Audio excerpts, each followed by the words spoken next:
Welcome to Lazio Lounge, the one and only Lazio podcast in English, brought to you every week with co-hosts Vittorio Campanile and Alison McKenzie. You can listen and subscribe to the podcast on iTunes, Spotify and Spreaker. Please remember to rate and review the show. You can also support our show on our Patreon page, patreon.com/Lazio Lounge. Membership starts at just $2 a month and you will help us improving our show. Hello everybody, welcome to another episode of Lazio Lounge. I'm Vittorio Campanile, with me as usual, Alison McKenzie.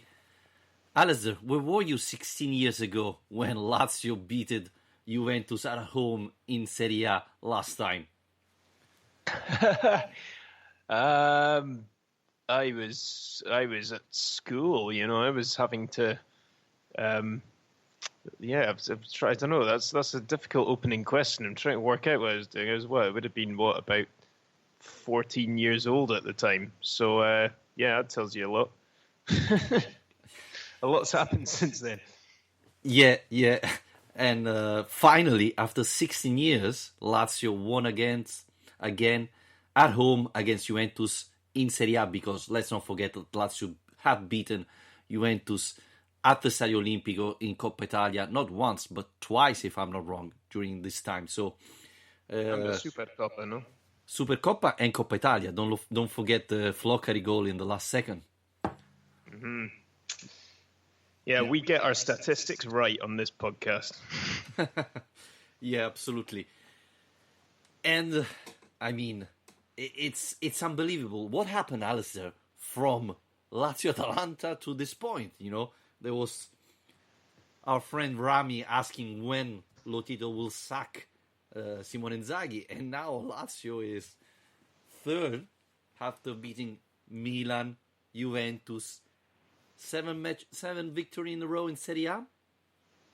So, what happened? Unbelievable. Well, let's just say, whatever Inzaghi used as his team talk at halftime that day, 3-0 down, I think it was probably the most effective halftime team talk that's ever happened, because they've been a completely different team since then. They were absolutely disgraceful in that first half, but ever since, it's been a different team, and they're crushing records left, right, and centre. They're playing with confidence.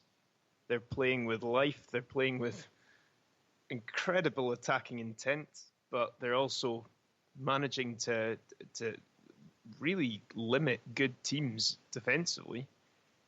And everybody is hitting good form. Obviously, there's some we'll talk about who are hitting better form than others, but it's just all coming together. I think we talked about this a little bit last week when I was talking about Inzaghi, but I just feel like his vision for what he wanted from this team and for how he wanted to build this team has essentially been building towards this moment and effectively building towards that result. It did feel that monumental a moment, and there have been few days in the Olimpico where I felt it was as electric as it was on Saturday. It was absolutely buzzing the place.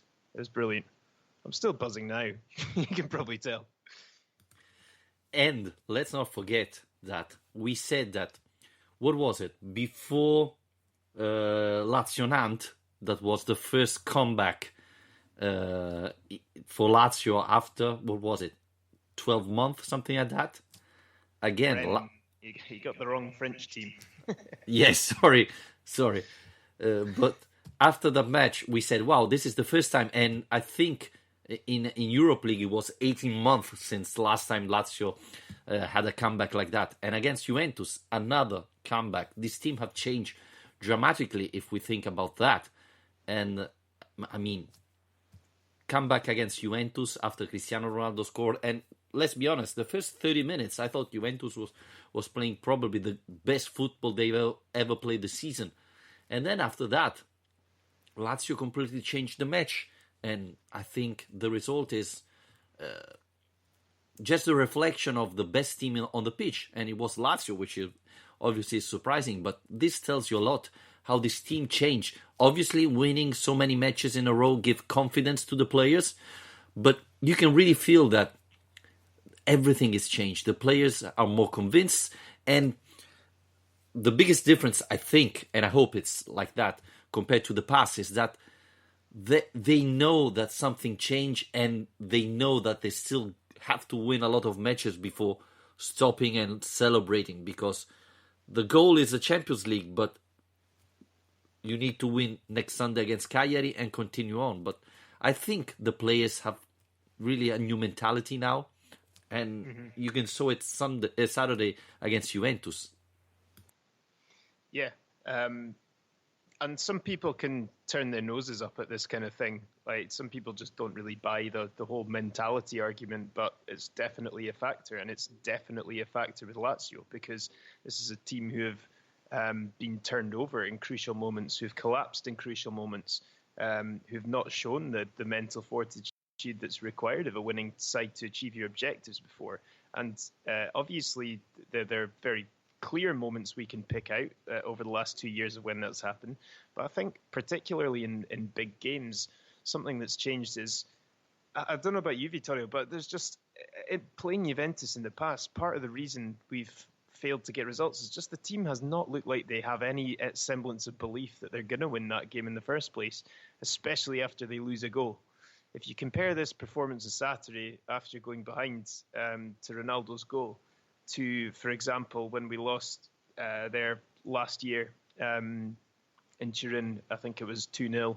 And that they just, as soon as they went behind, they just didn't look like they had any sort of belief they were going to get themselves back in the game. We've seen that again in games against Napoli before, particularly under Sarri. And so something has changed there. This team has realised, it's woken up and realised that they're on their day. You know, they can beat anyone. They can be better than anyone in this league. And why should Juve be any different? That's so refreshing to see. That is so refreshing to see. And I hope that that is something that's come from the experiences they've been through in the past. And that would be a nice story to be able to tell at the end of the season, is that this team has stayed together. This team, they've kept their big stars together. They've kept their coach at the club. And they've gone through the hurt of the 17-18 collapse. They've gone through the hurt of the late season collapse last season, and they've learned from those disappointments to become the team they are now. But the one big warning sign I want to put out there now is to say, and I don't want to put a dampener on things because this is going to be a very happy podcast, but we were actually 2 points better off at this stage of the 2017-18 season than we are now, and we still didn't reach the Champions League. So I think it's one thing celebrating the run and the transformation of this team, but let's not kid ourselves that everything's home and dry and the objectives are completed, because there's a long, long way to go still. Yes, I'm absolutely right. There's a long way. We are just still in December, and beating Juventus on Saturday would mean nothing if Lazio doesn't continue like that. Sunday or Monday, I think it's Cagliari-Lazio, a very, very important match for Lazio. So the team has to continue. One thing important is, I always had the impression in the past that, especially against Juventus, till the result was a draw, the Lazio players will continue to fight and play. Then as soon as Juventus would score, I got the impression that the players were saying, well, we fight till this point. We played well. We haven't, nothing to blame. It was a good match. It's finished. Instead, there was still plenty to go and still plenty of chance to recover. This is the big difference. And my question, Alasdair, is, do you think it's only due to a change of mentality, or the fact that Luis Alberto is fit, Milinkovic-Savic is playing well, Correa is always dangerous, etc., give the confidence to this team to say, if Luis Alberto plays like this, we can beat anybody. So I'm not afraid of anybody. If Milinkovic-Savic plays like that, we can beat anybody. So is it because our star players are on form, or do you think it's a mentality that completely changed our team? Well, I think it's both things together, because you can have star players playing well and still not be getting results. I mean, Immobile's been brilliant throughout the season, but we've not always been winning at the start of the season, for example. But I think what's changed is that a balance has been struck. This since the turn of the year, since January, basically, when Inzaghi first decided to try fitting all four of these guys into the same team. Since then until quite recently, there's been a bit of a search for a balance and how to find a way of getting these guys to all contribute while keeping a sound structure, attacking with venom, staying solid at the back. And that's something that they've managed to do recently. So I think one thing that's impressed me so much has been that the whole narrative about Lazio's drop-offs in second halves has kind of disappeared, and if anything, it's become the opposite. They've conceded 3 second-half goals all season in Serie A, this team, which is pretty incredible if you think about what we were talking about in those early weeks and the fact that their performances were dropping off so much. And suddenly now it seems like the biggest problem is the way they're starting games. But yeah, coming from behind to beat big teams, staying in games late on, to have the conviction to get late winners against Sassuolo, against Milan, against Fiorentina, to have players coming off the bench. I mean, Caicedo, he doesn't really get a mention often because of those other four we talk about all the time. But that guy's got a real knack of scoring important goals. And his contribution in terms of goals per minute is actually a lot more impressive than people give him credit for. And there he was again, on Saturday, scoring an absolutely vital goal. So I think it goes beyond the four players. I think that is crucial because I don't think Lazio would be flying as high as they are unless those star players are performing at the best of their abilities. But I think just collectively, everybody's game has been raised by the fact that the balance has been struck and the contributions are coming from all over the pitch and off the bench as well.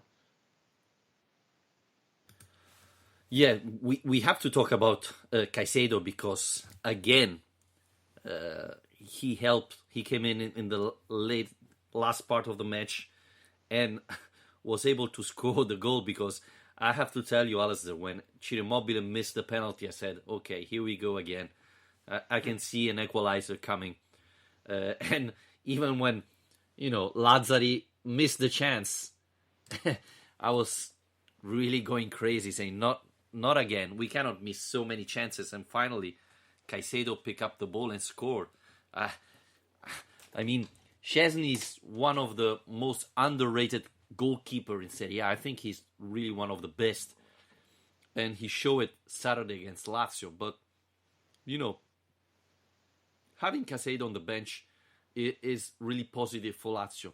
The only problem, and this is because a lot of newspapers have started saying that Lazio can fight to the Scudetto. The big difference is Saturday Higuain came in for Dybala for Juventus, while Caicedo came in for Ciro Immobile. I mean, there's a big difference for me comparing Lazio bench and Juventus bench. So, Rather have Caicedo all day long. I don't think so. But, the biggest weaknesses are the wingers, right? Lukaku is still injured. Marusic is out. He should have been back 1 week ago. There's where Lazio is struggling. Now, Cagliari, we said it, it's a very, very important match. In the meantime, we have on Thursday another Europe League match. And obviously, we believe, I don't know if you agree with me, that Inzaghi is going to rotate a lot of players Thursday. But Lazzari will have to play again because I don't think Marusic will be able to play. And maybe Patrick, but I don't know if he's fit because even Patrick is injured. So Lazzari will probably be one of the few starters that will have to play again Thursday.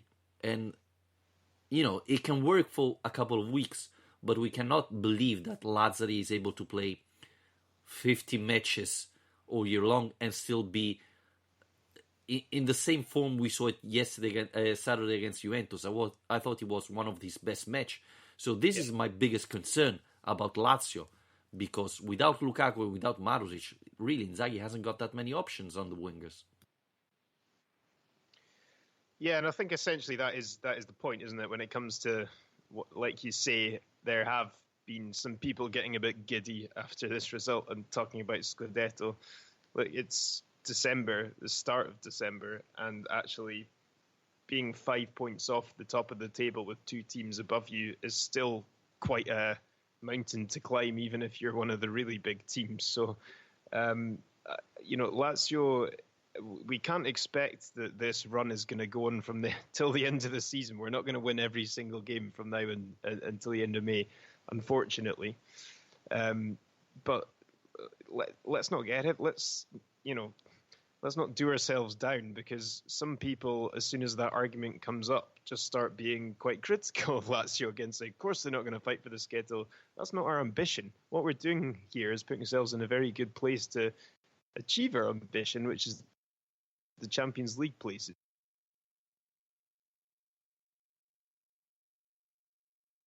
And one thing important, Alasdair, is that Lazio's third, and we have now 4 points. We are 4 points ahead of Roma, that was considered a better team than Lazio, and 12 ahead of Napoli, that again struggled this weekend. They drew against Udinese, that Lazio destroyed just a couple of weeks ago. So there's a lot of positive out for Lazio. And again, seeing this weekend, I don't know how many football matches of Serie A you were able to watch this weekend, but the impression is still, considering the teams fighting for the Champions League, we have to say that at the moment, Lazio is the best team in the lot. So I think this is a very important thing to say.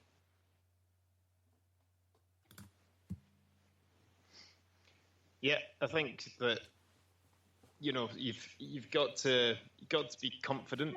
And looking at the spectacular collapse going on at Napoli is the thing that probably should give us more confidence than everything else, right? Because it's probably the thing we expected the least to happen from this season.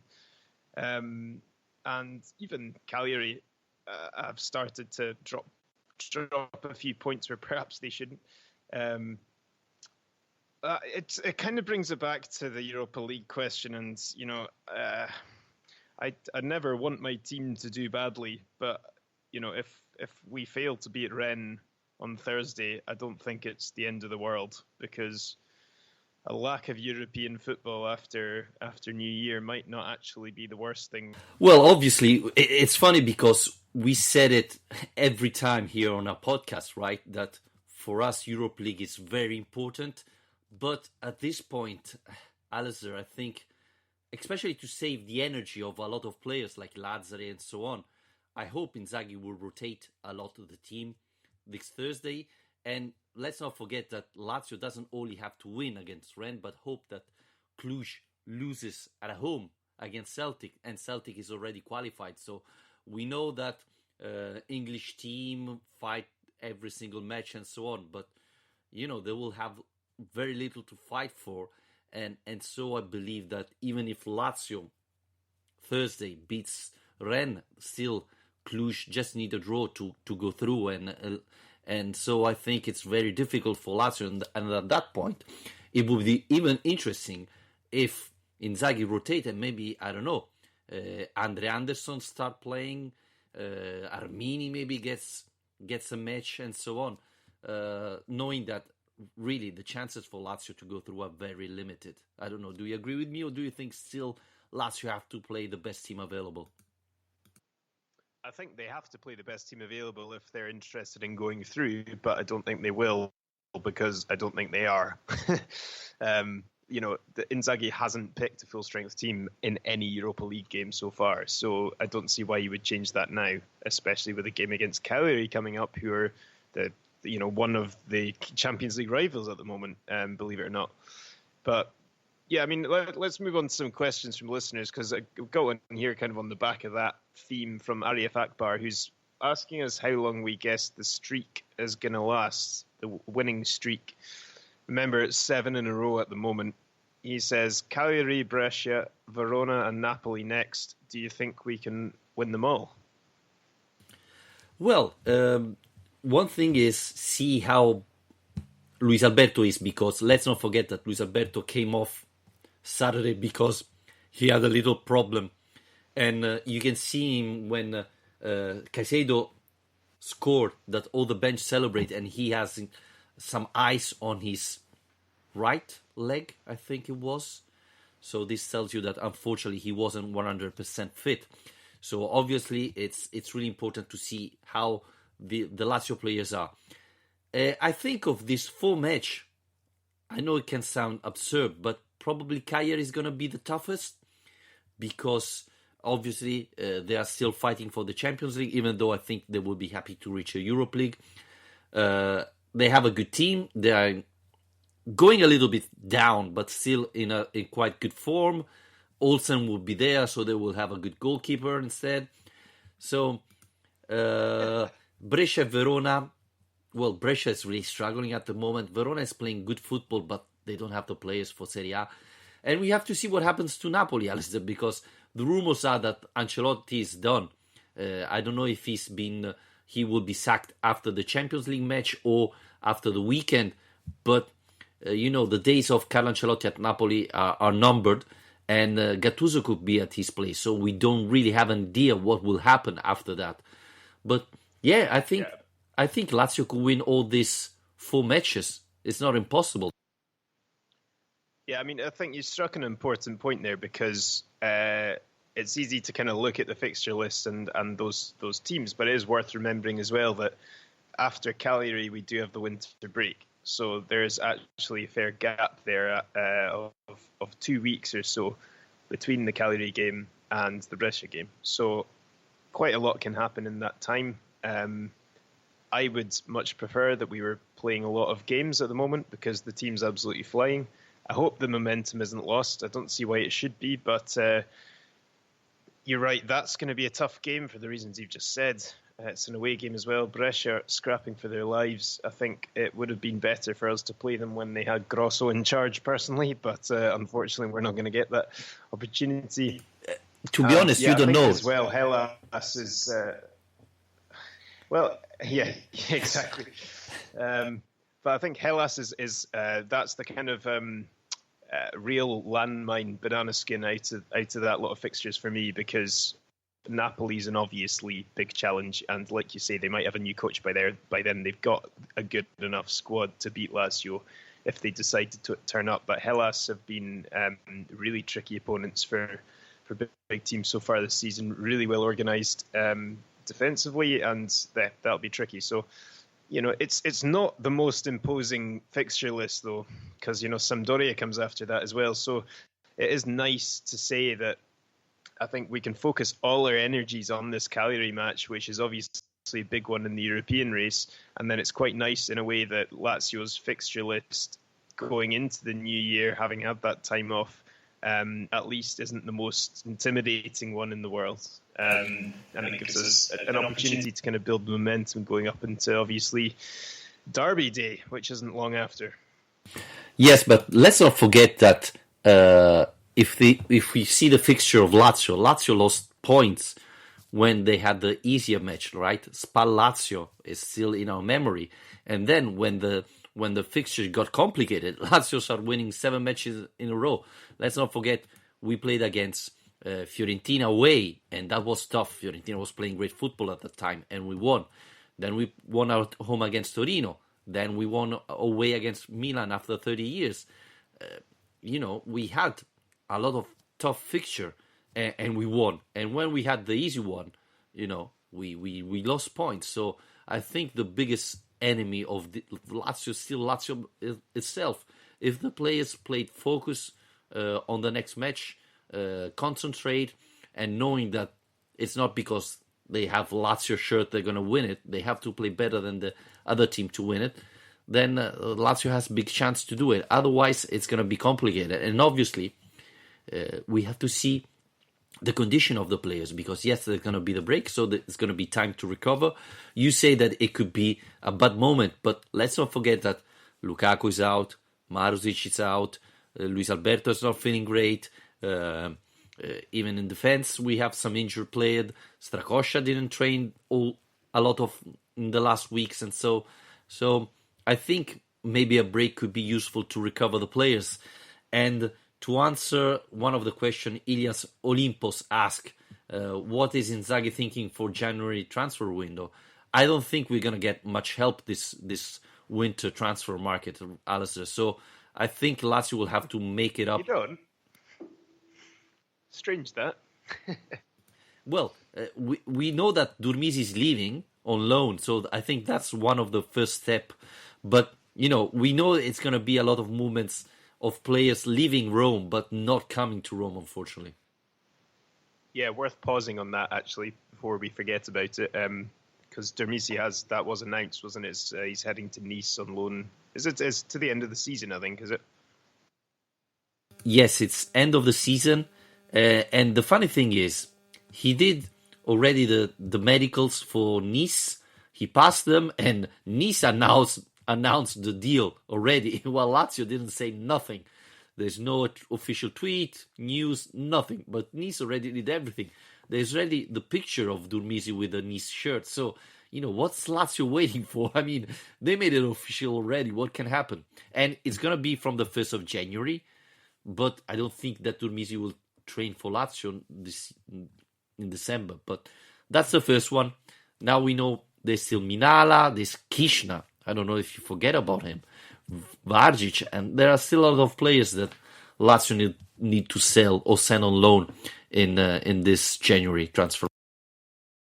Yeah, I expect it'll be a quiet one as well. I can't imagine them dipping into the market or spending an awful lot of money. I mean, you always see reports at this time of year because they're never ending in Italy, but I just can't really. It's not really how they operate, to be honest. And I think what it would take for Lazio to dip into the January market would unfortunately be a serious injury to a key player or something like that. But if things are going well, Lotito's going to look at that team and say, well, keep doing what you're doing, and then we'll see in the summer. Another question we had from Alexander Mikkelsen. Interesting one. Are we ready to finally play as favourites, or do we still need to play as underdogs? A win over Juve is massive, but can the team hold the pressure from now until the end of the season? I think that's actually a really interesting point, Vittorio. Do you think Lazio are better playing as the underdogs than they are as the team are expected to win games? Well, I think that normally, at least in the past, it was better for Lazio like that, being the underdog and don't feel the pressure every time. Lazio was favorite, they failed. But as I was saying at the beginning of this podcast, I think the mentality have changed. Now, they want to win. They want to play against big team and show that they are a big team as well. And so I think we saw it against Juventus. So I think something changed. Obviously, the problem, and you can see it in Rome, is that we beat Juventus, and now suddenly we are team fighting for the Scudetto, which is obviously not the case. But this is the problem with Rome. You win 2 matches, maybe against Juventus, and suddenly you're fighting for the title.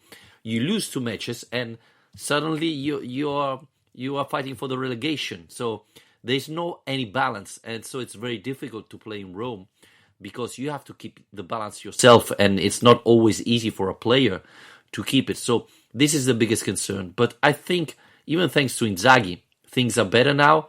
And I think Milinkovic Savic has become more mature player. Luis Alberto has improved even on that side. So, I think that maybe Lazio is ready.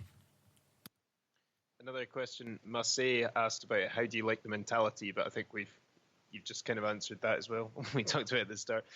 But he said something switched in their heads and there's no more blackouts. This is the right shape.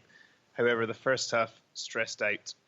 And I wanted to talk about that a little bit as well, actually, because I saw something quite interesting in Gazzetta today about kind of breaking down statistically how the game ebbed and flowed. And they were pointing out, I mean, this wasn't a defence of Juventus, but more just an interesting point, I suppose, that when Bentancur went off injured in the first half, it was almost like a turning point in the game where Lazio seized control of the midfield. So the XG, at least up until Bentancur went off, was 0.29 for Lazio against 1.35 for Juve. And then up until the Cuadrado red card, which was on the 69th minute, it increased to 0.78 for Lazio versus 0.14 for Juve. And then from the red card until the end, it was 2 for Lazio, which is very high for a final 25 minutes versus 0.22 for Juve. And also, before Bentancur went off, Juve had 65% possession as well. So I find that quite interesting, just as, I mean, some people don't really buy into the XG stuff, fair enough, but I think it is a good way of reading generally how the game is going and where the chances are coming. But yeah, what did you make of that in terms of the control of the midfield? I think that was essentially the key to the game. But do you think that there's something in the Bentancur injury or just Emre Can being crap? Or is it the fact that Lazio just started too cautiously, started too slowly? What do you think? I don't think it's a Lazio problem. I think that Sarri prepared the match very well. The secret of this Lazio is Luis Alberto. So you have to stop him. And the idea Sarri had was, okay, let's not allow Luis Alberto to get the ball. And how do we do it? We press very high. We press the Lazio defender. And if you see, Lazio defender was always kicking the ball away. And this can be very dangerous because, yes, you're pressing high. This means that you leave Ciro Immobile, Luis Alberto one-on-one, Tucu Correa one-on-one with the defender. And, with Acerbi kicking high, then there's the chance that this fast attacker like Immobile and Correa can dribble past you and they're in front of Szczesny. If you remember, it happened twice in the first half, in the first 30 minutes. So it's a very risk strategy. And at the same time, it's something that you cannot keep up for 90 minutes, but probably you cannot keep up for 30 minutes. And that's what happened with Juventus. Obviously, Bentancur was probably the best player they had on the team. But I think at the same time, Milinkovic-Savic was coming up. And they had to decide. We cannot stop Luis Alberto or Milinkovic-Savic. We have to choose one. And so at a certain point, when Milinkovic-Savic was picking up, Juventus' strategy failed. So I don't think Lazio started slow. It's simply they weren't prepared for that. And, this is the weaknesses of the team. Luis Alberto, Leiva are the playmaker of this team. Unfortunately, in defense, we don't have, at least Saturday, we didn't have a playmaker. And so Lazio was struggling in the first 30 minutes. But I believe it's a little bit like how Lazio played against Spal, right? First 45 minutes, amazing football. They then couldn't press high like they did in the first half. And they struggled exactly how Juventus did against Lazio Saturday. Obviously, the biggest difference is that Juventus has more quality player than Lazio. But at the end of the day, you cannot press high for 95 minutes. Yeah, and I think it says a lot about, like you say, the belief of this team. They have the conviction to go out with their game plan and see it through the whole way. The other thing as well was that Ciro Immobile, he wasn't the star of the night, and we're not that used to that by now because he's had such a ridiculously good season. But in a way, the story was all about the midfielders. It wasn't about Ciro, and I think that's a really good sign. We've talked a bit before about the Immobile dependenza kind of argument, and the more he scores, the more people mention that. But it was, I thought, brilliant to see that on a night like that, against an opposition like that, we can allow Ciro to not have his best game of the season, and still there are so many players in that team who are able to step up and get the goals and get the results. I mean, the Milinkovic-Savic goal, Vittorio, was just ridiculous. I mean, I've just spent times over since the game on Saturday night, I've just occasionally just drifted to my phone and just watched that goal again. I don't know how many times I've watched it now. It was just sublime, and it kind of shows the best of both of those players. I don't know if you're a wrestling fan, but they should show this video and with the title "Don't do it at home." It's simply impossible. It's probably the best goal of the season because the pass of Luis Alberto is already that amazing, but the control of Milinkovic Savic, and he's controlling the ball with the right foot and scoring with the left foot. That tells you how good the player is, and it's simply unbelievable. And it was funny at the end of the match when they asked, what about your goal? And he said, I know Luis Alberto very well. We played 3 years together, and now I know that when he has the ball, I just have to dash to the goal because he's gonna put me the ball where I am. So every time he has the ball on his feet, I'm running towards the goal because he's gonna give me the ball and I have to be ready. And that's funny because it's not easy to put the ball in that situation. But I'm too exaggerating if I say that this is the goal of the season so far. I don't think so because, I can't think of many better off the top of my head anyway. But it's like you say, it's a moment of magic from two players, not just one, to create that goal. It's not a wonder strike from 35 yards out or a sublime volley or anything. The pass is almost as good as the finish, and it shows what they can both do.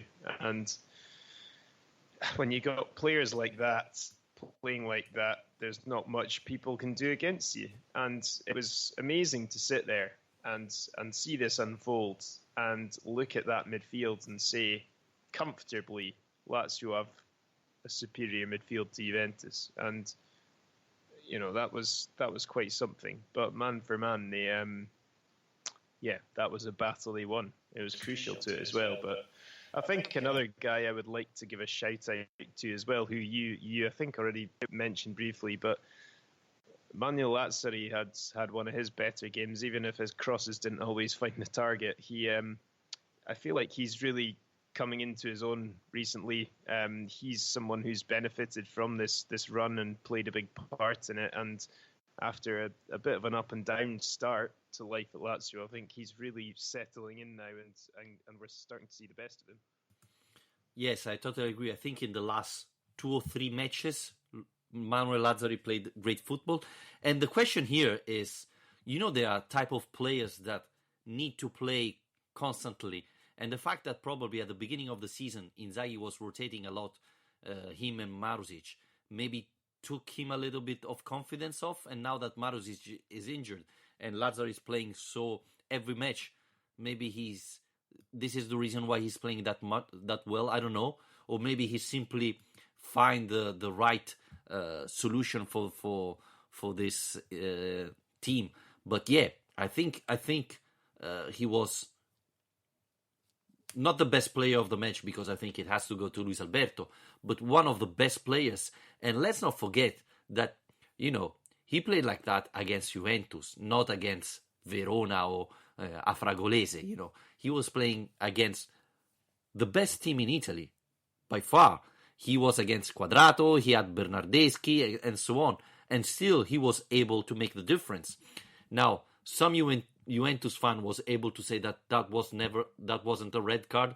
I honestly have to disagree with him and say that the foul that Quadrato made was obviously a red card, even because without that, Lazzari was going to score. He was only in front of Szczesny.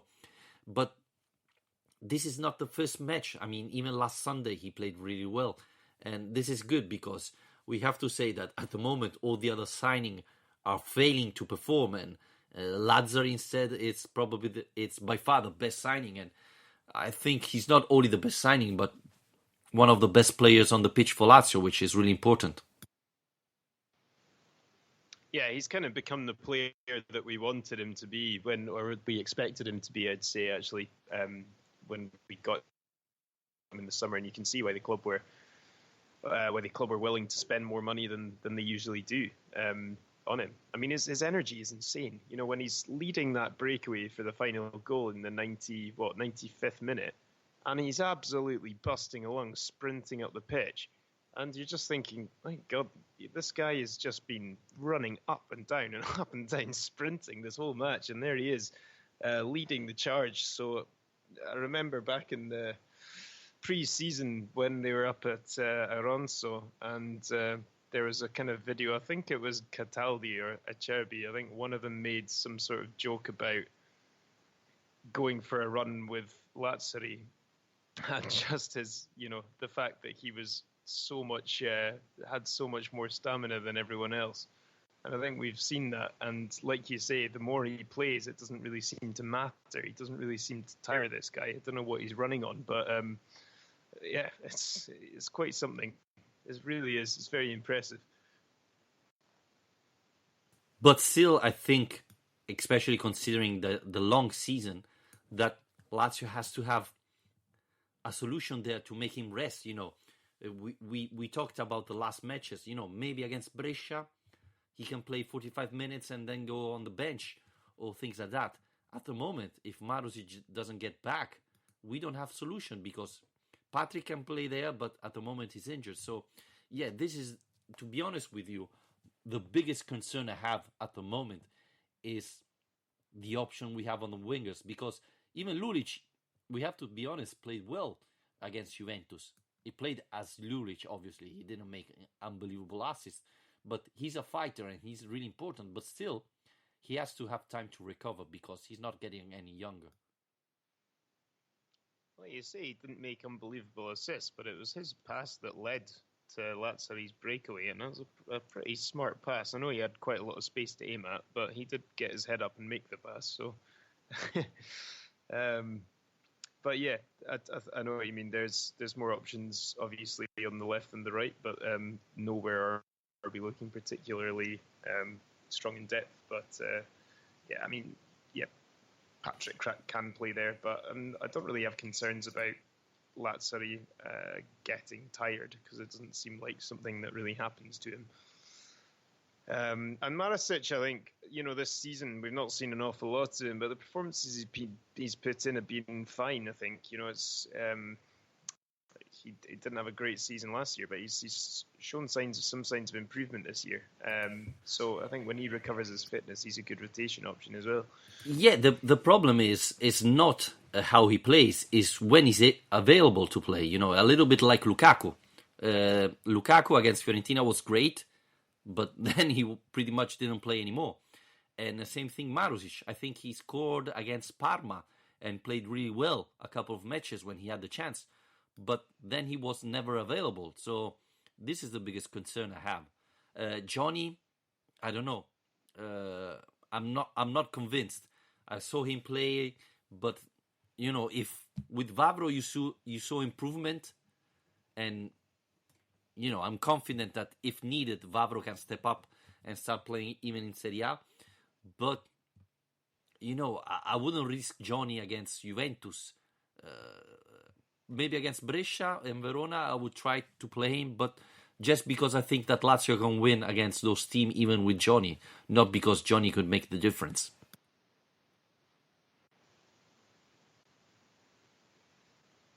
No, well, he's clearly a work in progress, Johnny, and he's not been particularly encouraging so far. But the thing is, if you're trying to adapt a player into a new role, they just do need time to play in that role, and it's hard to give him the time because you're kind of taking risk by giving him the time. So it's a difficult situation for Inzaghi to be in, I think. But at least with Dermisi going out, the line of left wing backs has reduced a little bit, because it was getting a bit ridiculous how many options there were there. So yeah, I think that you're right. Not everyone's been overly overjoyed with Lulic's performances so far this season either.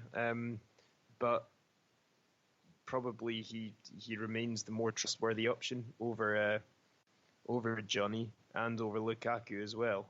So yeah, there aren't too many solutions, I suppose. Yeah, Alasdair, going back to the winter transfer market, I think Inzaghi needs this month to see, okay, what's the situation with Lukaku? Is he fit? Is he able to play? Is there someone we can trust and say, okay, he's back, he's going to give us a hand? Because otherwise, I mean, even though I like the player, but if he's never able to play consistently, then maybe it would be a better option to try to sell him in January and sign someone else with that money. I mean, I still rate Lukaku when he's fit a great left winger, but if he's never fit, it's useless. Exactly. Yeah, you need players to be available, or else they're no use to you. And also, the recovery time it takes to work players back into a team as well. And then if they just keep picking up injuries, then it's a bit of a shame. We've seen that happen before. I mean, it's not so much of an issue with Lazio as it used to be, thankfully. But yeah. Alasdair, I think you have plenty of stats today, right? Or you should at least.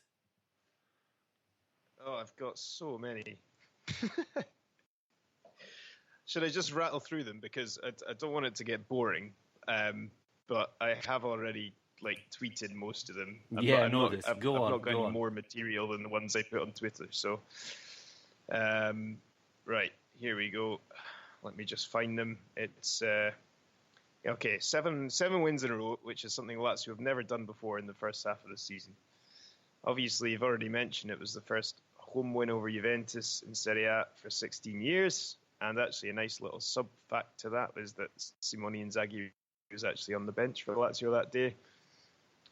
It's the first time Inzaghi's beaten Sarri as a coach. It's the first time Lazio have ever scored at least 2 goals in 10 consecutive Serie A games. I think I already mentioned, actually, conceded only 3 second-half goals all season. Top assist man, as they're called, in Europe in Luis Alberto with 11 assists. I think De Bruyne is second behind him with 9. Ciro Immobile remains top scorer in Europe as well with 17 goals. I mean, it's just ludicrous, all this stuff. It really is. I think that's it. Am I missing anything? One more. It's 2 more, sorry. First time scoring 3 or more goals in 6 consecutive home games in the league. That one is ridiculous. 6 games in a row scoring at least 3 goals. And then finally, Lazio are the first team to have scored 3 goals at home to Juve in a Serie A game for more than 2 years. There you go. There's some stats for you. Yep, yeah, interesting stats. And yeah, let's not forget that Juventus was unbeaten before last Saturday. So Lazio was the first team to beat Juventus. And to give a little bit to our listener, it's funny because after this, Lazio is now a title contender, and there are people saying Juventus is in crisis. They lost the first match of the season. They are 2 points behind Inter, but still people say, Juventus should sack Sarri. I mean, this is so funny to tell because it simply doesn't make any sense at all. But this is football in 2019, nearly 2020. So, let's keep focused. I hope the players are focused on the next match. I know there is a Europe League, and I hope there's going to be plenty of turnover for Lazio. But yes, the match against Cagliari is really fundamental. And Alasdair, what I have the impression is that these players are not watching the table. They're more thinking, okay, we got 7th victory, let's go to the 8th. I mean, they want to continue the streak as long as possible without thinking, okay, this is like this, we are 2nd or 3rd, etc. Just thinking, keep winning. We want to win all the match from here till the end of the season. And I really like this mentality. I hope it really continues like that. Yeah, absolutely. And Cagliari is a big one as well. Obviously, we've got Rennes before then, but the Cagliari game will be another big occasion. And a win in that match would be, that'd be an absolutely amazing way to send us all heading into Christmas on a high, because You've already mentioned the point gaps over some of our rivals, and that would only extend the gap over Cagliari as well. So, yeah, already looking forward to that one. Yeah, absolutely. Alasdair, if you don't have any other thing to add, I think we can wrap it up here. I think I'm done for now. Until next time. Okay, thank you very much, Alasdair, as usual. And guys, we're going to talk just after Cagliari-Lazio, a very, very important match for Inzaghi's team. Good night, everybody. Thanks for listening to Lazio Lounge. Thanks for listening to Lazio Lounge, the podcast in English about La Prima Squadra della Capitale. Remember to rate and review the podcast and follow us on our social account on Facebook at facebook.com/Lazio Lounge and on Twitter at Lazio_Lounge. And if you like the show, rate and review the podcast and tell your friends to give it a go. Thank you and always Forza Lazio.